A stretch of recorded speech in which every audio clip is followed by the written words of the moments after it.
அன்னையின் பிள்ளைகள் ஒரு நாளும் அவலமாக சாகாது.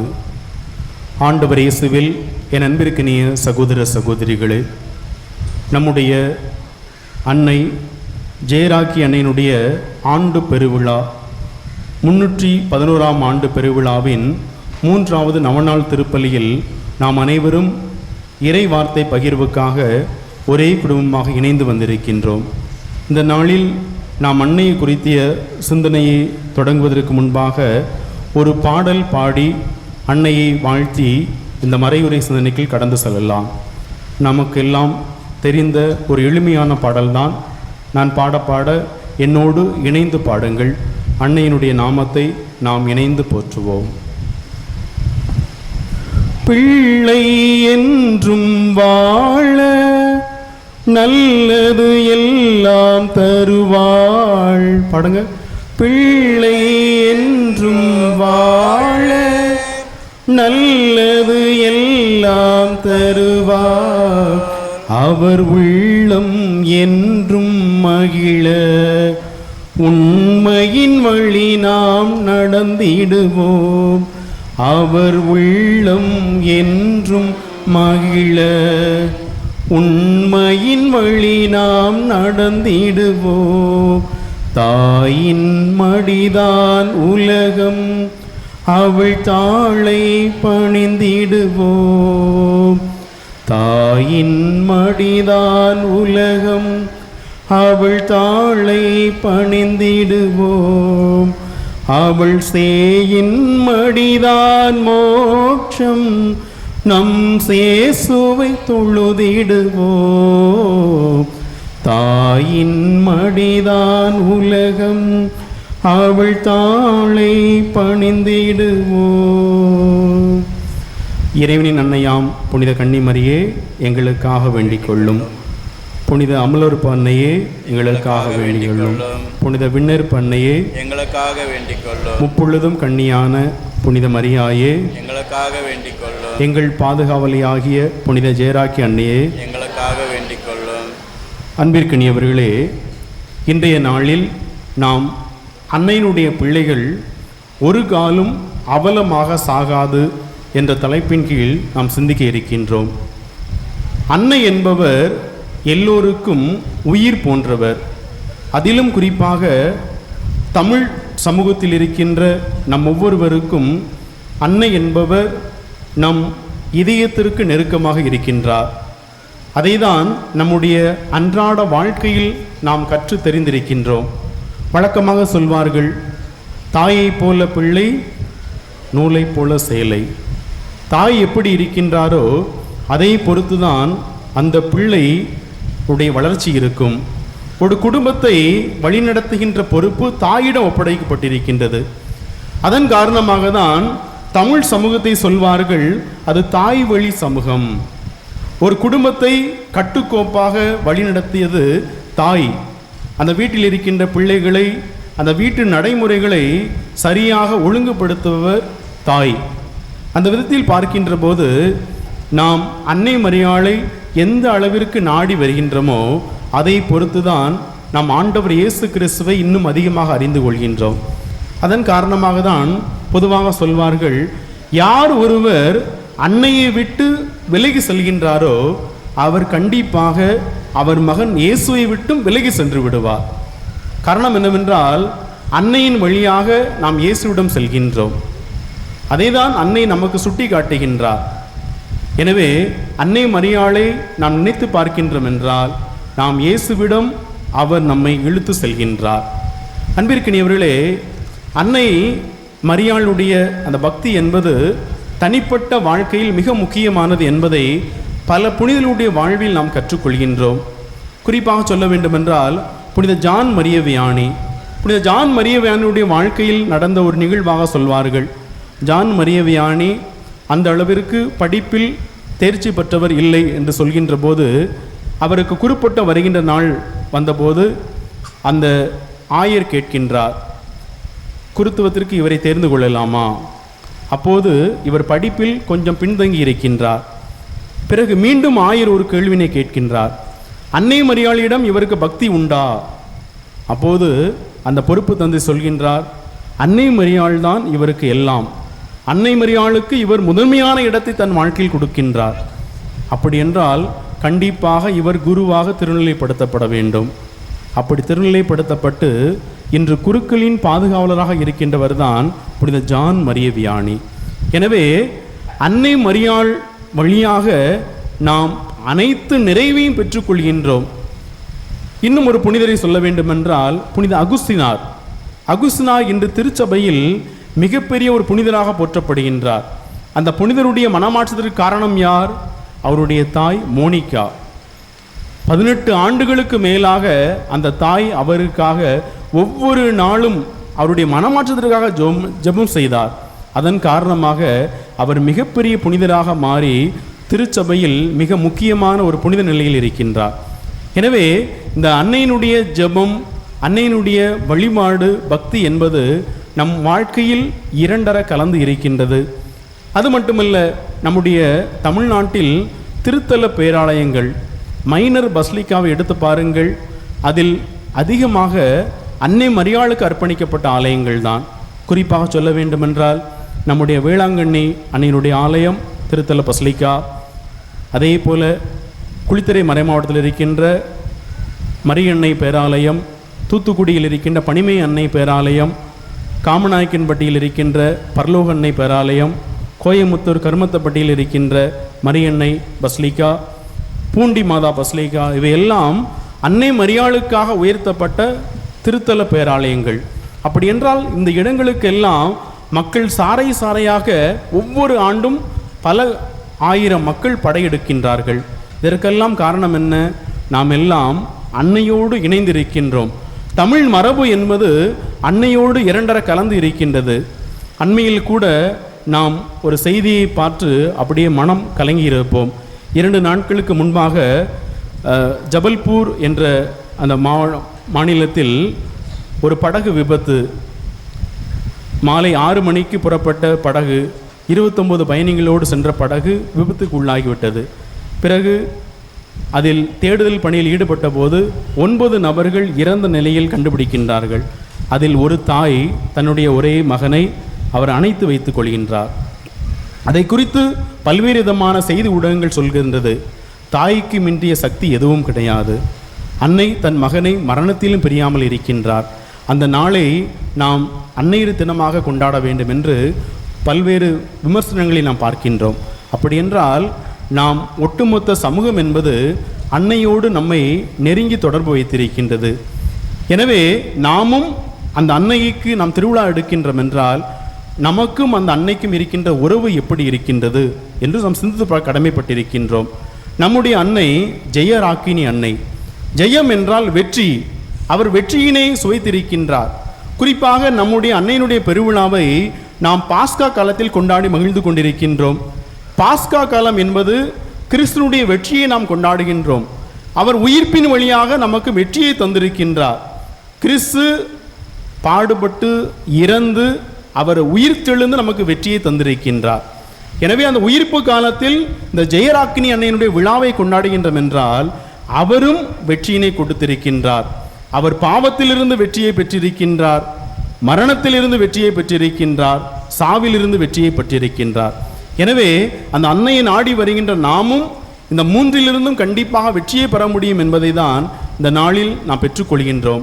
எனவே அன்பிற்கினியவர்களே, இந்த ஜெயராக்கினி அன்னைக்கு நாம் திருவிழா எடுக்கின்றோம் என்றால் அந்த அன்னையைப் போல நம்முடைய அன்றாட வாழ்க்கையில் நாம் சந்திக்கின்ற பாவம், சாவு, சாத்தான், மரணம் போன்ற எல்லாவற்றிலிருந்து நாம் வெற்றி பெற கடமைப்பட்டிருக்கின்றோம்.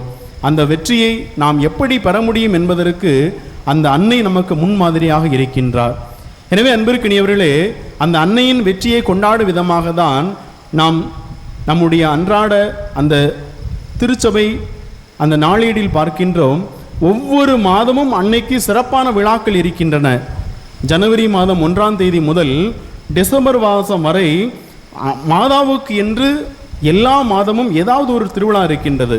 சிறப்பாக மே மாதத்தை எடுத்து பார்த்தோம் என்றால் மே மாதத்தில் எல்லா நாட்களும் அன்னை மரியாளுக்கு அர்ப்பணிக்கப்பட்ட நாட்கள். அன்னை மரியாளுக்காக சிறப்பான விழாக்கள் எல்லாம் கொண்டாடப்படுகின்றது. இவையெல்லாம் எதற்காக? அன்னை என்பவர் நாம் அனைவரையும் ஒன்றிணைக்கின்றார். அதேதான் திருத்துதர் பணிகள் 1 அதிகாரம் 14ஆம் இறைவார்த்தையில் பார்க்கின்றோம். சீடர்களும் சில பெண்களும் அன்னை மரியாளும் மேல் மாடியில் இருந்து தூயாவின் வருகைக்காக ஜெபித்து கொண்டிருக்கின்றார். அதனுடைய பின்புலம் இவ்வாறு சொல்லப்படுகின்றது: இயேசு கொலை செய்யப்பட்டார், அவர் மரண தண்டனைக்கு உட்படுத்தப்பட்டார் என்ற உடனே எல்லா சீடர்களும் தன்னுடைய பணிகளை பார்ப்பதற்காக பல இடங்களுக்கு புறப்படுகின்றனர். அந்த யூத சமூகத்திலிருந்து பயந்து ஓடி ஒளிந்து செல்கின்ற போது அன்னை மரியாள் தான் அவர்கள் அனைவரையும் ஒன்றிணைக்கின்றார். அவர்கள் அனைவரையும் ஒன்றிணைத்து இயேசு கிறிஸ்து வாக்களித்த அந்த தூய ஆவியானருக்காக ஜெபிப்பதற்காக அந்த எல்லா சீடர்களையும் ஒருங்கிணைக்கின்றார். அப்படி என்றால் தொடக்க திரு அவையை கட்டமைத்தவர் அன்னை மரியாள். அன்னை மரியாள் தான் தொடக்க திரு அவையை உருவாக்கி அதை வழிநடத்தி சென்றார். இயேசு வாக்களித்த அந்த தூய ஆவியானரை பெற்றுக்கொள்வதற்காக அந்த சீடர்களையும் இறை மக்களையும் ஒருங்கிணைத்தவர் அன்னை மரியாள். அப்படி என்றால் அன்னை மரியாளுடைய வெற்றி என்பது நம் அனைவரையும் இயேசுவிடம் கொண்டு சேர்ப்பதுதான் என்றால் அது மிகையாகாது. எனவே அன்னை மரியாளை நாம் ஏற்று நம்முடைய வாழ்க்கையில் கொண்டாடுகின்றோம் என்றால் நாம் அனைவரும் இயேசுவோடு இணைந்திருக்கின்றோம் என்று பொருள்படுகின்றது. எனவே அன்னை மரியாளுக்கு முதன்மை இடம் கொடுக்கின்ற எல்லோருடைய வாழ்விலும் இயேசு முதன்மையானவராக இருக்கின்றார் என்றால் அது மிகையாகாது. இந்த அன்னை மரியாள் இயேசுனுடைய வாழ்க்கையில் மிக முக்கியமாக செயல்பட்டார் என்பதை தான் விவிலியம் நமக்கு சொல்லித் தருகின்றது. அதை தான் இயேசு கிறிஸ்து மிக தெளிவாக சொல்கின்றார்: இறை வார்த்தைக்கு செயல் வடிவம் கொடுப்பவர்களே என் தாயும் சகோதர சகோதரியுமாக இருக்கின்றார். அப்படி என்றால் இறை வார்த்தைக்கு முதலில் செயல் வடிவம் கொடுத்தவர் நம் தாய் அன்னை மரியாள். எனவே அன்னையை போல நாம் இறை வார்த்தையை நம்முடைய வாழ்க்கையில் ஏற்றுக்கொள்கின்ற போது நாமும் அத்தகைய பேரினை பெறுகின்றோம். அவர் எப்படி பேரினை பெற்றார் என்பதின் வெளிப்பாடாக தான் நாம் திரு அவையில் அவருக்காக நாம் சிறப்பாக 4 மறை கோட்பாடுகளை எடுத்து நாம் சிறப்பித்து கொண்டாடி கொண்டிருக்கின்றோம். அன்பிற்கினியவர்களே, நம்முடைய திருச்சபை வரலாற்றில் பார்க்கின்ற போது அன்னை மரியாளுக்கு 4 மறை கோட்பாடுகள் மிக சிறப்பாக சொல்லப்படுகின்றது. முதலில் பார்க்கின்றோம், அன்னை மரியாள் இறைவனின் தாய். இந்த கோட்பாடானது கிபி 431ஆம் ஆண்டு எபேசு என்ற சங்கத்தில் முடிவு செய்யப்படுகின்றது. அந்த சங்கத்தில் நெஸ்டோரியஸ் என்ற அந்த கொள்கையை எதிர்த்து இந்த கூற்றானது வைக்கப்படுகின்றது. நெஸ்டோரியஸ் என்ன சொல்கின்றார்? அன்னை மரியாள் இயேசுனுடைய தாய், மனித உருவில் இருக்கின்ற இயேசுவுக்கு மட்டும்தான் தாய், அவர் இறைவனுக்கு அன்னை இல்லை என்று சொல்கின்றார். ஆனால் அந்த கூற்றினுடைய வெளிப்பாடு எவ்வாறாக முடிகின்றது? அன்னை மரியாள் அவர் மகனாக இருக்கின்ற இயேசுவுக்கும் அவர் கடவுளுக்கும் தாயாக இருக்கின்றார். இது அன்னை மரியாளுக்கு கொடுக்கின்ற ஒரு சிறப்பான பெயராக இருக்கின்றது. இதைதான் நாம் ஜனவரி மாதத்தினுடைய முதல் நாளில் நாம் ஆண்டு பெருவிழாவில் நினைத்து பார்க்கின்றோம். அன்னை மரியாளுக்கு இருக்கின்ற மிகப்பெரிய பெயர்களில் இது ஒன்றாக குறிப்பிடப்படுகின்றது. அதைதான் நாம் லூக்கா நற்செய்தியில் பார்க்கின்றோம். 1ஆம் அதிகாரத்தில் 31 இறைவார்த்தையில் பார்க்கும்பொழுது கடவுளின் மகனை அவர் பெற்றெடுத்தார், உன்னத கடவுளின் மகனை அவர் பெற்றெடுத்தார். அப்படி என்றால் அவர் கடவுளுக்கு அன்னையாக இருக்கின்றார்.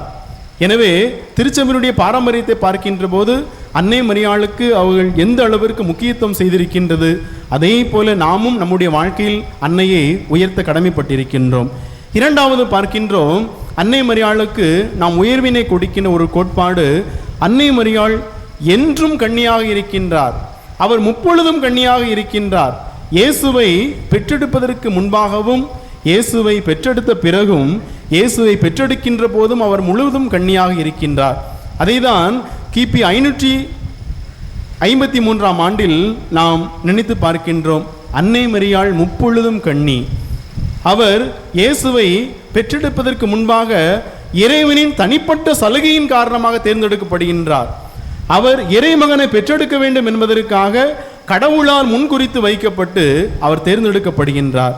அந்த இயேசுவை பெற்றெடுக்கின்ற போதும் அவர் பாவம் மாசு இல்லாமல் அவர் கன்னியாக இருக்கின்றார்.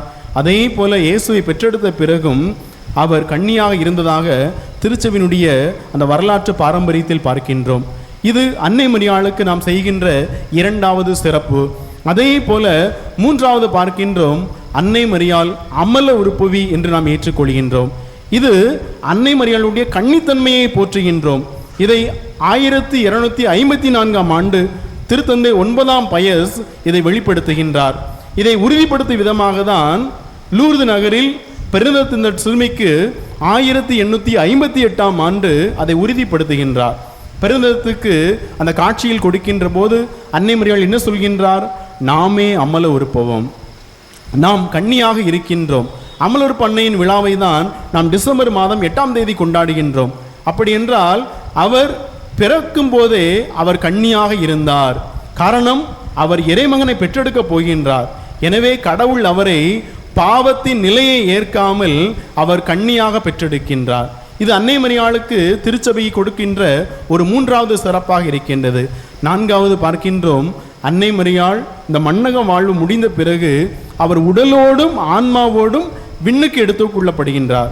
அதைதான் கிபி 1950ஆம் ஆண்டு திருத்தந்தை 12ஆம் பயஸ் அவர்கள் இதை வெளிப்படுத்துகின்றார். அவ்வாறு சிறப்புமிக்க அன்னையை கடவுள் இந்த மண்ணுலகில் அவர் அழிந்து விடவில்லை, மாறாக அவரை அழியாமல் உடலோடும் ஆன்மாவோடும் விண்ணுக்கு எடுத்துக்கொள்ளப்படுகின்றார். இது நம் அனைவருக்கும் ஒரு முன் சுவையாக இருக்கின்றது. நாமும் அன்னையை போல கடவுளை பின்பற்றி வருகின்ற போது நம்முடைய வாழ்க்கை அழிந்து போவதில்லை, மாறாக நாம் அழியாமல் நாம் கிறிஸ்துவோடு நாம் அந்த உறவில் நிலைத்திருக்கின்றோம். இதற்காக தான் திருச்சபையில் நாம் இறந்தாலும் நாம் கிறிஸ்துவோடு வாழ்கின்ற நம்பிக்கையை பெறுகின்றோம். எனவே அன்பிற்கினியவர்களே, அன்னை மரியாளுடைய இந்த 4 கோட்பாடுகளை பார்க்கின்ற போது அவர் நமக்கு முன் உதாரணமாக இருக்கின்றார். இயேசுவை எப்படி பின்பற்ற வேண்டும், நம்முடைய அன்றாட வாழ்க்கையில் நாம் எப்படி நம்மை வெளிப்படுத்த வேண்டும், கிறிஸ்துவோடு நம்மை எப்படி அடையாளப்படுத்திக் கொள்ள வேண்டும் என்பதற்கு அவர் தலை சிறந்த முன் உதாரணமாக இருக்கின்றார். அதன் காரணமாக தான் இன்றைய நாளில் நாம் அவரை ஜென்ம ராக்கினி என்று நாம் போற்றுகின்றோம். ஜெய ராக்கினி என்றால் அவர் வெற்றியினை பெற்றிருக்கின்றார். பாவத்தின் மீது, சாத்தானின் மீது, அவர் இந்த உலகத்தின் மீது அவர் வெற்றியினை பெற்றிருக்கின்றார். அவர் எப்படி வெற்றியினை பெற்றார்? அவர் நமக்கு சொல்கின்ற ஒரு முன்மாதிரி என்னவென்றால், அவரை போல நாமும் கடவுளுடைய திருவுளத்தை நம்முடைய வாழ்க்கையில் ஏற்றுக்கொள்ள கடமைப்பட்டிருக்கின்றோம். அதை தான் யோவான் நற்செய்தி 19ஆம் அதிகாரம் 25 முதல் 27ஆம் இறைவார்த்தையில் பார்க்கின்றோம். அந்த அன்னையை நமக்கு அன்னையாக தருகின்றார். இதோ உன் தாய். அந்த யோவானிடம் சொல்கின்றார், இதோ உன் தாய். அப்படி என்றால் அந்த அன்னை நமக்கு முன் உதாரணமாக இருக்கின்றார். அவர் கடவுளுடைய வார்த்தைகளை பின்பற்றுவதில் நமக்கு முன் உதாரணமாக இருக்கின்றார். அதுதான் லூக்கா நற்செய்தி 1ஆம் அதிகாரம் 38ஆம் இறைவார்த்தையில் 28ஆம் இறைவார்த்தையில் நாம் பார்க்கின்றோம். நான் ஆண்டவருடைய அடிமை, சொற்படி எனக்கு நிகழட்டும். அப்படி என்றால் இயேசுடைய வார்த்தைக்கு முதலில் செயல்வடிவம் கொடுக்கின்றார். அச்சங்களுக்கு அப்பாற்பட்டு இயேசுடைய வார்த்தையை அப்படியே ஏற்றுக்கொண்டவர் அன்னை மரியாள். அதைதான் லூக்கா நற்செய்தி 2ஆம் அதிகாரம் 5வது இறைவார்த்தையில் பார்க்கின்றோம்.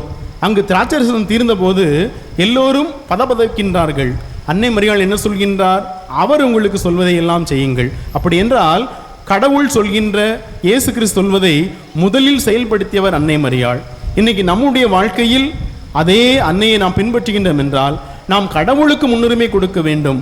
கடவுளுக்கு நாம் செவிமடுக்க கடமைப்பட்டிருக்கின்றோம்.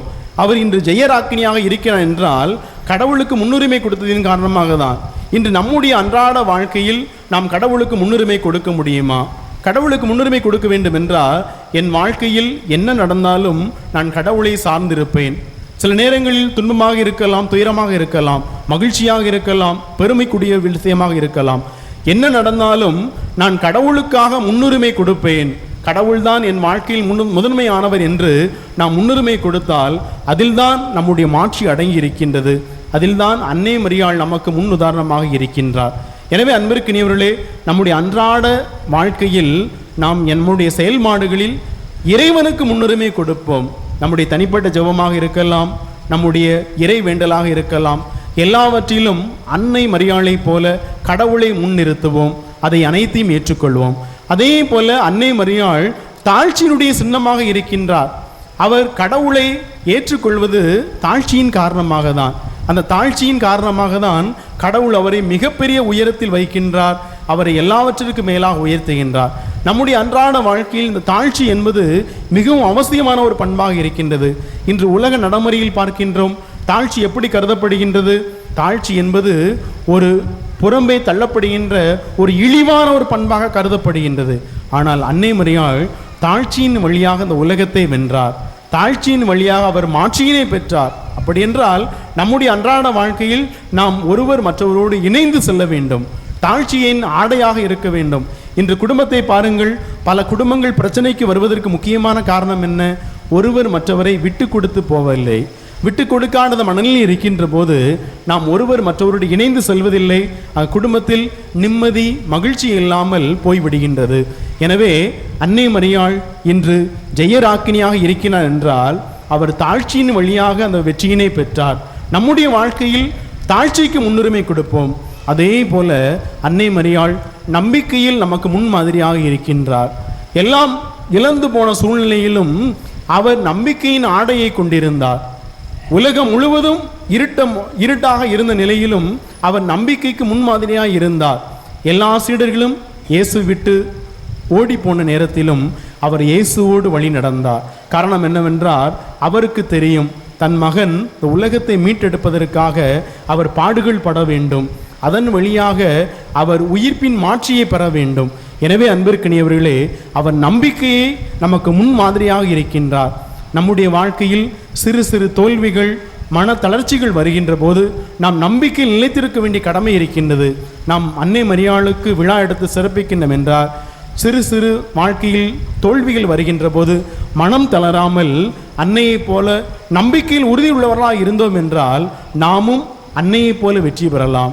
எனவே அன்பிற்குரிய சகோதர சகோதரிகளே, அன்னையினுடைய பிள்ளைகள் ஒரு காலம் அவலமாக சாகாது. நாம் அன்னையை பின்பற்றுகிறோம் என்றால் அன்னையைப் போல நாம் எப்பொழுதும் வெற்றி பெறுவோம். எனவே அன்னையினுடைய பண்பை, அதாவது அவர் இறை திருவுளத்திற்கு தன்னையே தாழ்படுத்தினார், தாழ்ச்சியின் ஆடையை தன் மீது ஏற்றுக்கொண்டார், நம்பிக்கையில் நிலைநிறுத்தினார். எனவே அதே போல நாமும் நம்முடைய வாழ்க்கையில் கொண்டிருந்தோம் என்றால் அன்னையைப் போல நாம் வெற்றியினை பெறலாம். அதற்கு தேவையான அருள் வேண்டி தொடர்ந்து திருப்பலியில் பங்கெடுப்போம். ஆமேன்.